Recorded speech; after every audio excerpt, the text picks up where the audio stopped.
everyone. Welcome to the SMA YouTube channel. My name is Hannah Gant, and I'm a current student in the sports management program at OSU. We are currently doing a series of interviews of alums who currently work in the sports industry. Today we have Brian Flenner, the general manager of the Gary Southshore Railcats. Thank you for being here with us today, Gary. So I just want to kick it off and just ask you to give a brief description of your career journey and how do you end up where you are today. Well, Hannah, it's a pleasure to be with you guys, and hello, current and prospective and past students of the sport management program. I guess I've been very fortunate in my career, and it's gone 180 degrees several different times. I originally went to Ohio State wanting to work in the NBA, and I have never been employed by an NBA team a day in my life. It's kind of how ironic it is. I've worked in a variety of different sports. I actually, I was a grad assistant at Ohio State in recreation and intramural sports. As much as I love my time there, this is in the old Larkins Hall before you now have whatever it's called, the RPAC or whatever it's called now. The old Larkins Hall, it taught me that's not what I wanted to do. And I worked for a soccer team for a few years, and now the league is now what you know as the NASL. It's kind of, I started off my internship with them, and my internship eventually rolled into a full-time position, Hannah. From there, unfortunately, that team went out of business. I took a job then with a nonprofit group in Columbus, Ohio. I wanted to stay. I had an opportunity to move to Cincinnati. Actually chose to get out of sports for a few years and worked for a group called the American Diabetes Association for a few years. And then from there, that experience really not only taught me the power of relationships, but also taught me I really wanted to work in sports. And from there, I ended up being able to get in at Ohio State and worked there in the athletic department for 9, almost 10 years in the athletic department, doing a variety of different things and working with several coaches, administrators, 2 athletic directors, a lot of cool stuff. The rise of social media, national championships, like some pretty cool things. From there, I left and went to work for the University of Akron for a couple of years. From there, ended up trying to remember how the whole time. I'm starting to get old, so I'm trying to remember the timeline here, Hannah. From there, I ended up got hooked up with a friend of mine who was doing some outsourced ticket sales. That's very popular now in college athletics. And my friend, Mark Washoe, his niche was going to be smaller schools that really didn't have football, but the big boys, the 900-pound gorillas on the block didn't necessarily want those schools as a part of their portfolio. So him and I worked together for a while, setting up ticket sales operations. He also helped me. I worked for the Youngstown Phantoms, a junior hockey team. From there, I kind of worked with him for a while, and then that's where I really got, from there, I got my opportunity to go into minor league baseball and got my first opportunity with a group called the then Akron Arrows. I got to go through a rebrand of the team. We went from Akron Arrows to Akron Rubber Ducks. Worked for them, which is the AA affiliate of the Cleveland Indians. Worked for them for 6 years, and then made a transition here into Indiana as the general manager of the Gary Southshore Railcats. We are an independent baseball team in the American Association. So that's kind of like the quick and dirty, high-level overview of my career. Wow. Yeah. I feel like you just spoke on it. You're kind of a jack of all trades with being so many different places, but also I feel like that's the important part of it. You're learning what you like, maybe not, and also learning what you don't like, and just picking up skills along the way. So that's super cool that you got the opportunity to do that. Yeah. For me, it's always been on the business operations side of things, whether it's been marketing, ticket sales, social media, websites, like community relations, any of those types on how all like generating revenue and engaging fans is really kind of what my career has been about. And now as a general manager, and then you got to make sure you hire some smart people around you, because you have to make decisions on things. Like I always joke that when I finally got to sit in this office, I felt like my IQ dropped about 20 points because I had to make decisions on things I don't even know what you're talking about. Yeah. So. Yeah, I can imagine. So I guess you kind of spoke on the operation side of it. So you've worked with a variety of that within sports. So I guess what aspect has been the most challenging, and also what has been the most rewarding within that? You know, always the most challenging part is just managing people. It always is, no matter whether you're managing volunteers or young staff or very experienced staff. That's always the challenge, I think. And now I've managed a team of, 10 full-time people, and you've got players and hourly staff, and there's a lot of moving components to it. So I think that's always been the most challenging part.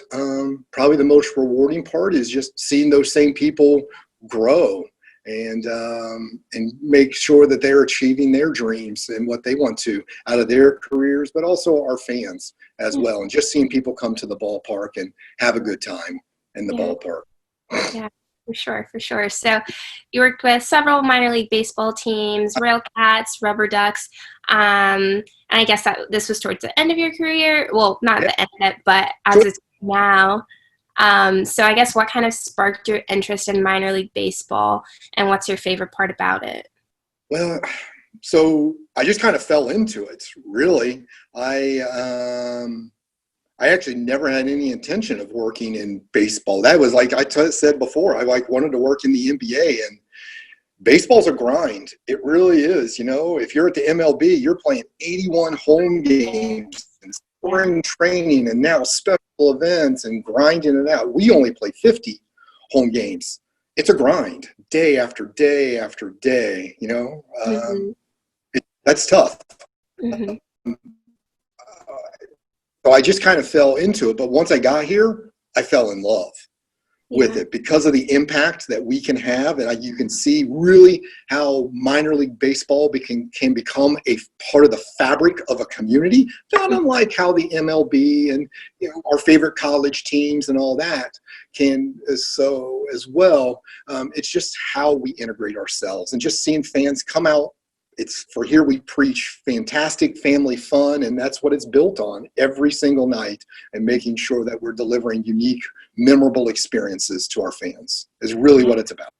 Yeah, I love going to the Clippers game in Columbus, just right downtown, get in, dime a dog night. I love also the aspect of the seating. It's just so open, walk in and out, go get a snack, come back.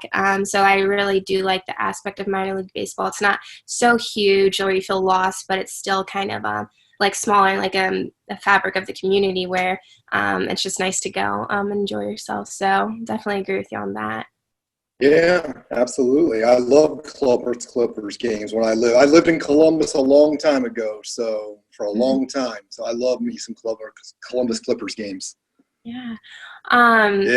So with everything going on right now, with COVID-19 and a lot of talk about baseball in the news, and when they're going to be starting back up, of course it's been sports have been heavily impacted. So I guess what adjustments have been made within the league and also with the Railcats due to this, and also what does the new normal look like for you guys? So it's impacted us a lot, right? Like a lot of businesses. Mm-hmm. And the Gary Southshore Railcats, the American Association, are not exempt from that. So we had to make a very disappointing announcement last Friday that our season had been suspended here for the Railcats. So we are pivoting and becoming a special events business this upcoming summer. What does it look like, and what have we had to do? Like a lot of businesses, we've had to talk about social distancing, whether it's for fans, for staff, for players, for vendors. There's a lot of layers to this. We've had to add hand sanitizing stations. We've had to add enhanced cleaning to the facility. So after every night, we not only have to just clean the stands, but we then sanitize all the seats that are being used. We have to sanitize the bathrooms, and then going through the incurring and figuring out how we're going to pay for all that, because there is an additional expense to that. Yeah. What does the new norm look like? I think it's a continuation of what we have. I oftentimes think back to, how 9/11 impacted society and sports. And before then, you could just walk into a sporting event with no metal detectors, no searches, nothing of that. And now you just go through it and you don't even think twice about it. So it'll be some variation of cleaning, whether, I don't know if a face mask will become a part of the norm. Our society seems to be a little slow to adopt that right now. So it'll be interesting to see what the long term of that is. We require our staff when we're at events to wear the face masks, but so we'll see what the long term is based off governmental recommendations. But it is some type of enhanced safety protocols. For sure. So kind of talked about events. I guess, what events have you guys gotten requests for? Are they like business events, corporate events? What does that kind of look like? Yeah, so we're in a unique situation where the stadium is located in the extreme northwest corner of Indiana. We're only 12 miles from the Illinois border. Illinois has a very different set of guidelines than the state of Indiana does.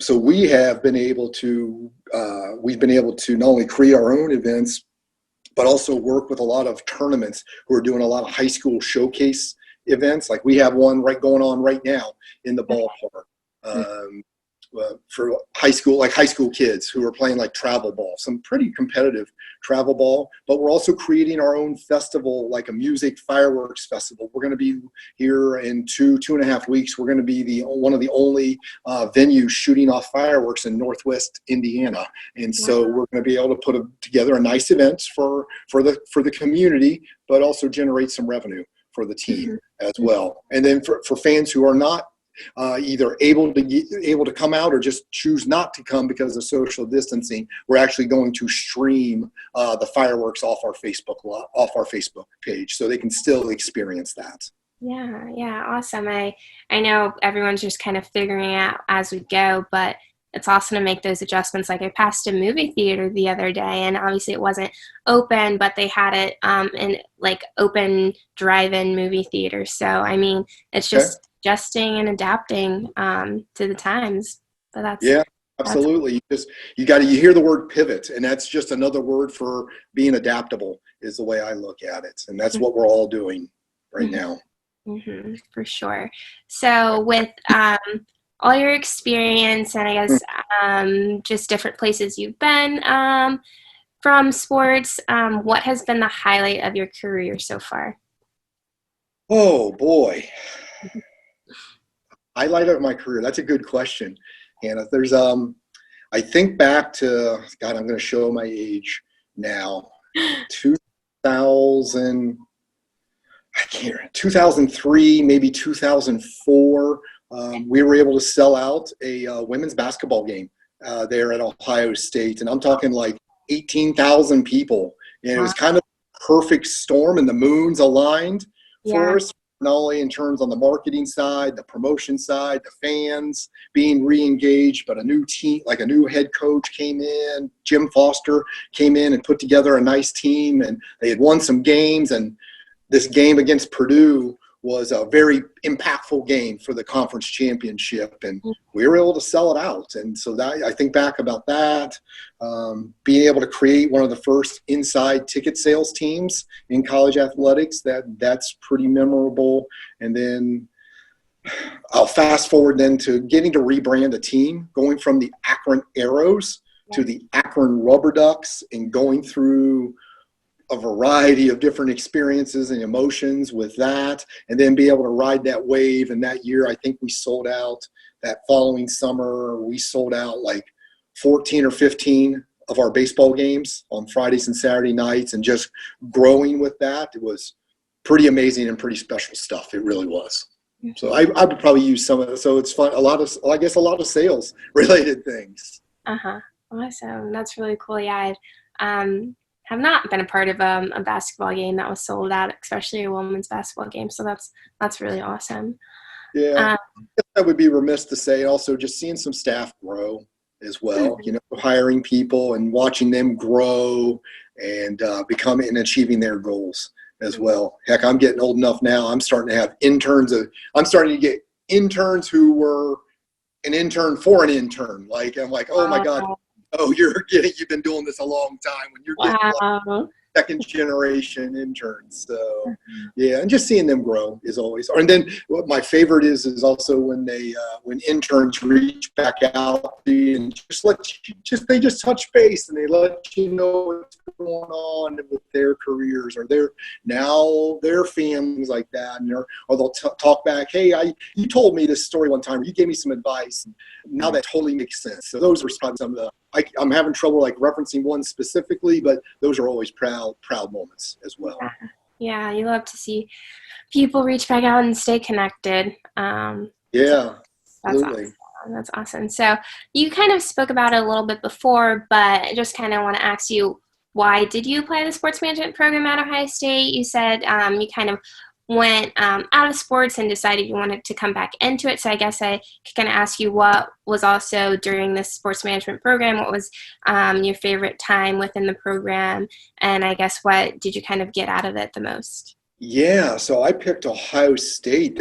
When I was going through, there really weren't a lot of options. There just weren't, not like you see today. And most of them were just at the graduate level. And having done my undergrad at Ohio State, I definitely had some affinity. There was an opportunity to become a graduate assistant. I only applied to Ohio State in one other school. Maybe for my girlfriend at the time, who's not my wife now, that's where she went to school and ultimately got in at Ohio State. And so I chose not to go to the other school. Okay.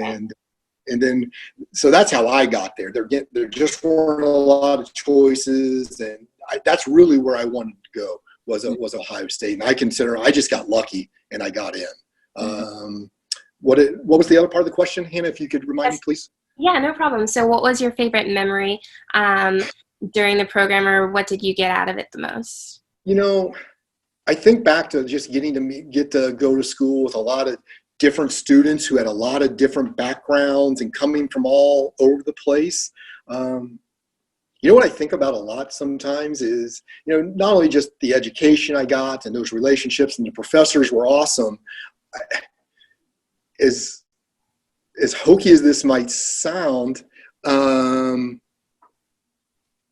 remember playing basketball on Friday mornings. Okay, yeah.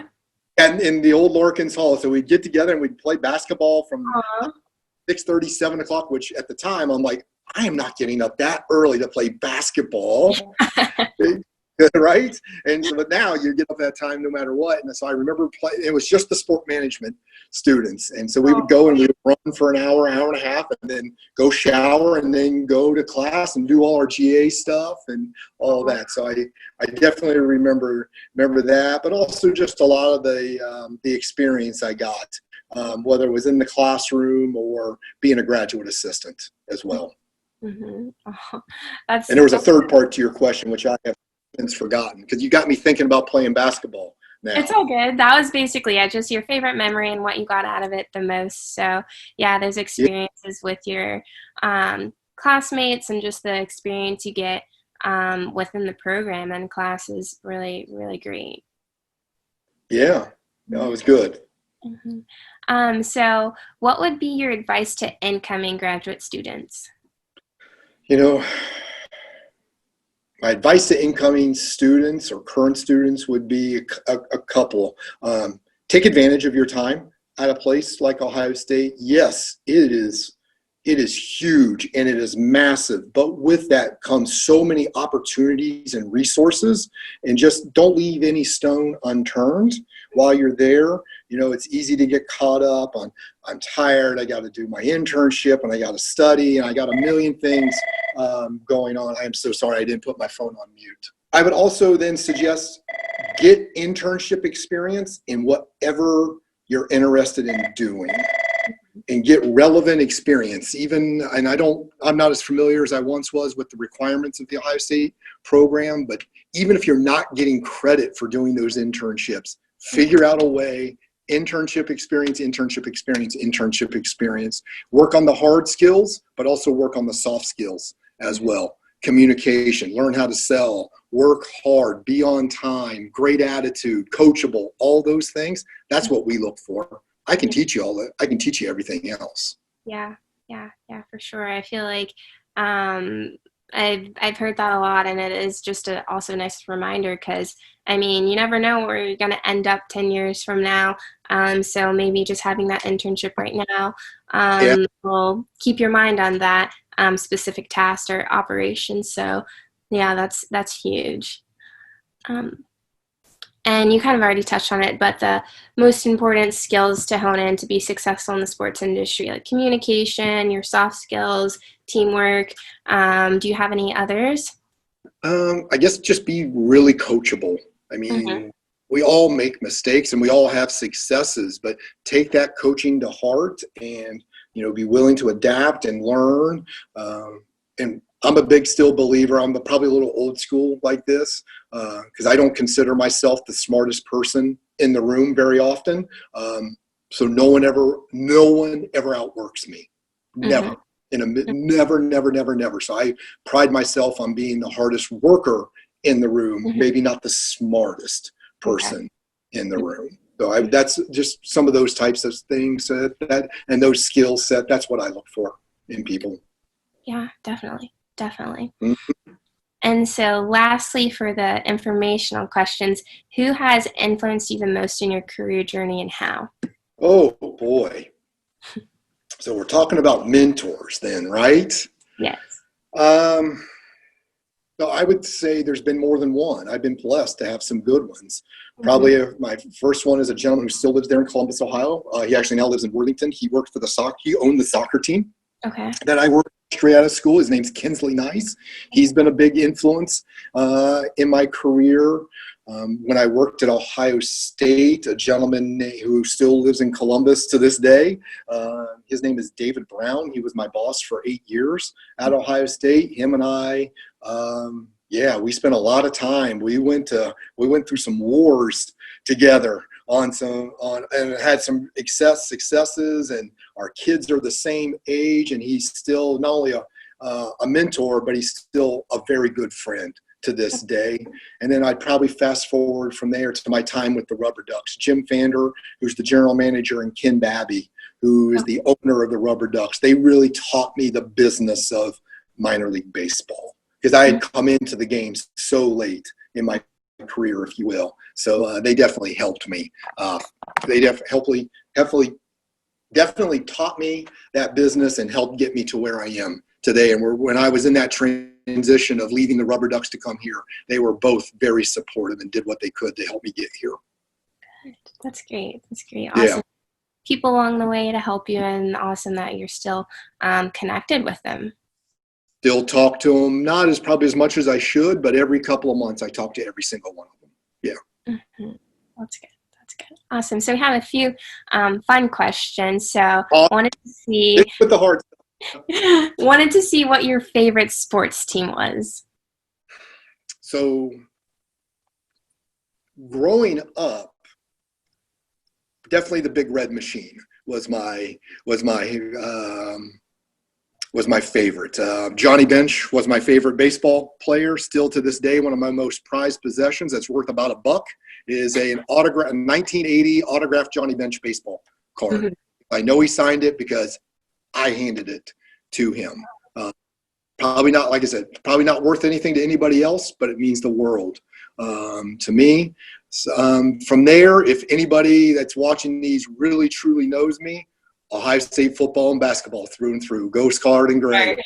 I don't miss it. I very rarely, even in Northwest Indiana, I don't miss football games, and I very rarely miss a basketball game as well. Yeah. think that's the best answer I've gotten so far. Yeah, yeah. Hey, at the end of the day, it's still my alma mater as well. I always joke, hey, I spent 7 good years at Ohio State, and I'm not a doctor. So I had a lot of fun. I had a lot of fun, and maybe studied every now and then. So yeah. Awesome. So during quarantine, did you pick up any new hobbies or skills?